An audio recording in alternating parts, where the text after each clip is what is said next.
বলরাম মন্দিরে রামকৃষ্ণ মিশনের প্রতিষ্ঠা ঘোষণা উপলক্ষে স্বামীজি যে সভা আহ্বান করেছিলেন তাতে ত্যাগী গুরু ভাই ও গৃহী ভক্তদের সম্বোধন করে প্রথমেই আবেগময় কণ্ঠে স্পষ্ট ভাষায় স্বামীজি বললেন, মঠ ও মিশনের জন্য কিছু টাকা সংগৃহীত হয়েছে।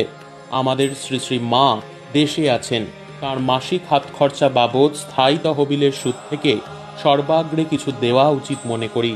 এ বিষয়ে আপনাদের কি মত? ওই প্রস্তাব সকলেই অনুমোদন করলেন।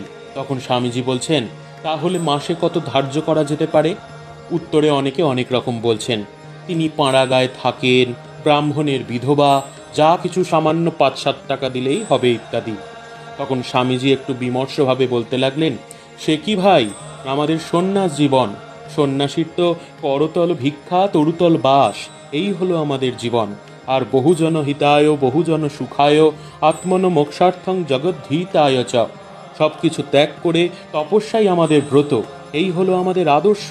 আমরা সন্ন্যাসী হয়েছি, বেটা ছেলে প্রয়োজন মতো ভিক্ষে করে মঠ চালাতে পারবো। শ্রী শ্রী মাকে হাত খরচা বাবদ মাসিক 25 টাকার কম দিতে পারবো না। শ্রী শ্রী মাকে কি শ্রী রামকৃষ্ণদেবের সহধর্মিনী বলে আমাদের গুরুপত্নী হিসেবে মনে করো? তিনি শুধু তাই নয় ভাই, আমাদের এই যে সঙ্ঘ হতে চলেছে, তিনি তার রক্ষাকর্ত্রী, পালনকারিণী, তিনি আমাদের সংঘ জননী।